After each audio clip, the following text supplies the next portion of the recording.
ही जानते हैं।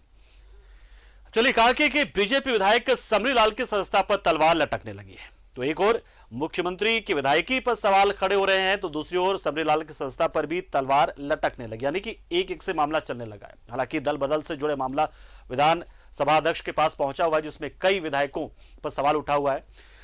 तो जाति प्रमाण पत्र मामले को लेकर चुनाव आयोग ने समरीलाल को नोटिस जारी किया है और 15 दिनों के भीतर जवाब मांगा है। चुनाव आयोग के नोटिस पर बीजेपी ने कहा है कि कानूनी सलाह के बाद समरीलाल चुनाव आयोग को जवाब देंगे। एक रिपोर्ट आपको दिखा रहे हैं।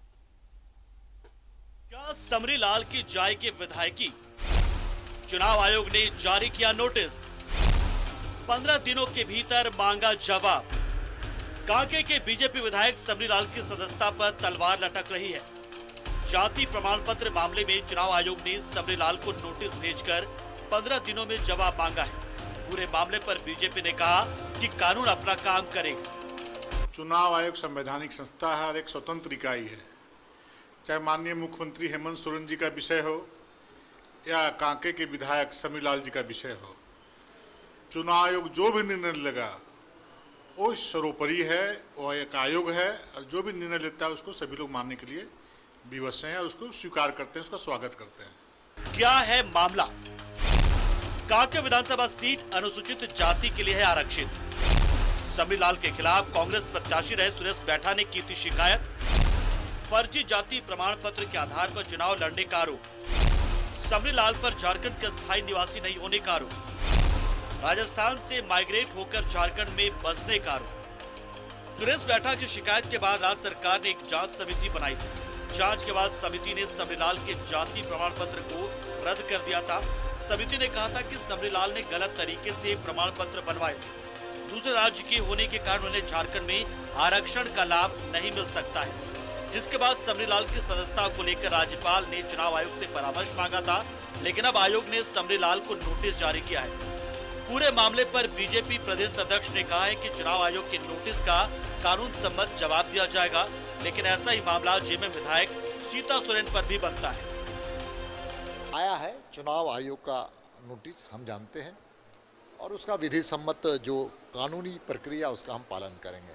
ऐसे कई लोगों का है, सीता सोरेन जी का भी है। सीता सोरेन जी का भी इसी प्रकार का मामला है।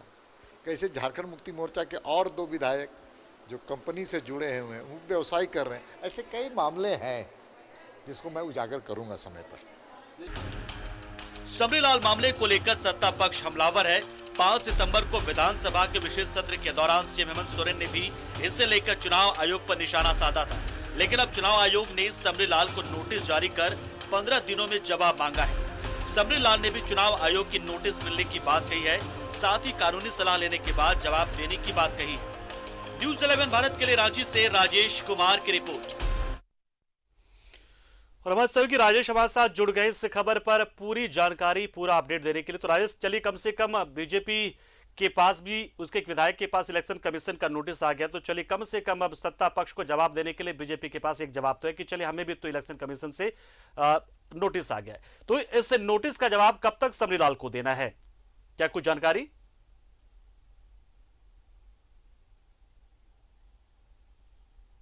जवाब देना है और वे इसकी तैयारी कर रहे हैं और पार्टी भी इसमें इन्वॉल्व है। पार्टी भी जो जवाब है उसके तहत, क्योंकि पार्टी के वो प्रत्याशी थे, उसके बाद चुने गए तो विधायक बने, पार्टी के विधायक हैं, इसलिए पार्टी भी इसमें पूरी तन्मयता से लगी हुई है कि वो अपना पक्ष चुनाव आयोग में कैसे रहे। उनके वकील भी तैयार हैं।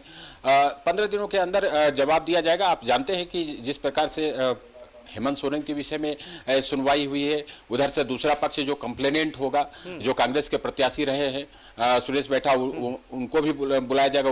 उनके पास भी नोटिस पहुंचा होगा और उसका भी पक्ष जानने के लिए आयोग ने समय दिया होगा। तो इस प्रकार से देखें तो पूरा चीज उसी पैटर्न पर होगा जैसा कि मुख्यमंत्री और बीजेपी के तरफ से हुआ है।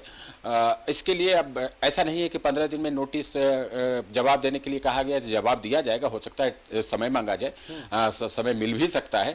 आप देखें कि कई बार 1 बार 2 बार 3 बार समय मिल जाता है, अलग अलग कारण बताने पड़ते थे, लेकिन सामान्य रूप से आयोग जो है एक समय देता है कि आप इतने समय में अपना पक्ष रखें, और अगर नहीं रखेंगे तो फिर एक्स पार्टी डिसीजन लेने के लिए आयोग बाध्य होगा। एक्स पार्टी ये होता है कि एक पक्षीय निर्णय लेने को बाध्य होगा, इसलिए समरीलाल अपना पक्ष रखेंगे। इससे पहले भी ये आप जानिए कि झारखंड में एक कमेटी ने, हाई लेवल कमेटी ने, जो कल्याण विभाग से जुड़ी हुई कमेटी थी, उसने समरीलाल के जाति प्रमाण पत्र को अवैध बताया था। कहा उसमें यही तर्क दिया कि समरीलाल जो है राजस्थान से आए हैं यहाँ, जबकि समरीलाल से हमारी बात हुई थी और भी उन्होंने बयान दिए थे कि उनके दादाजी यहाँ काम करते थे।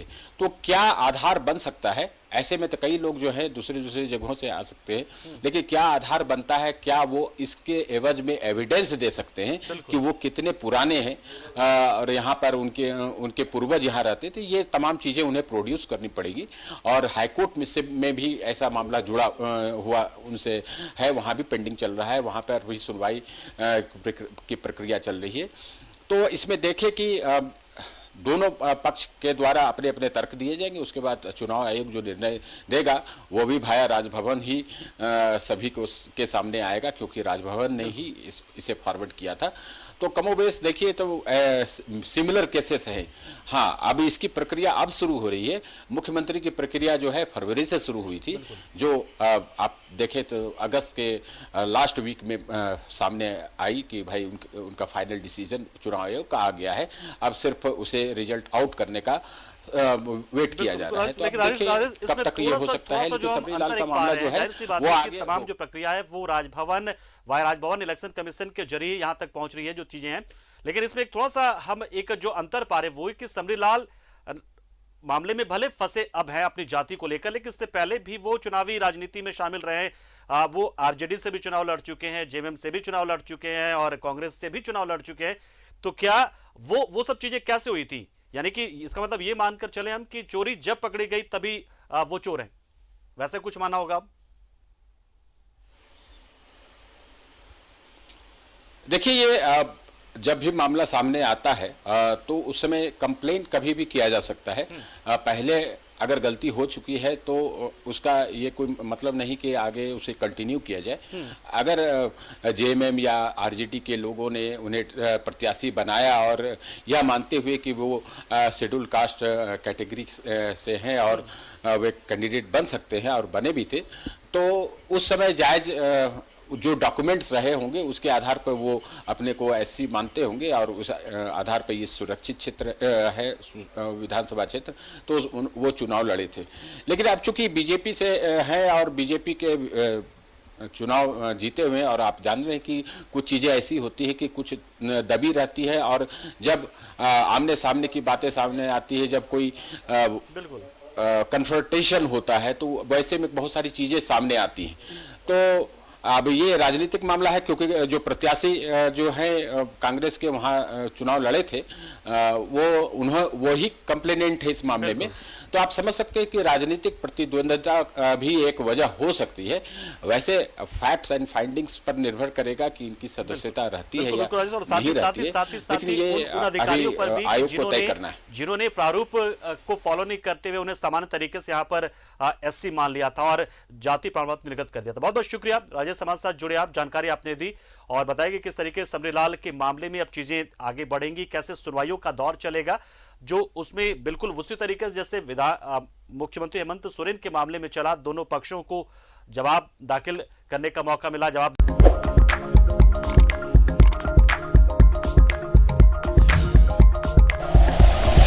Like and share videos, subscribe करें हमारा चैनल और प्रेस करें बेल आइकॉन। न्यूज़ 11 भारत, सच है तो दिखेगा।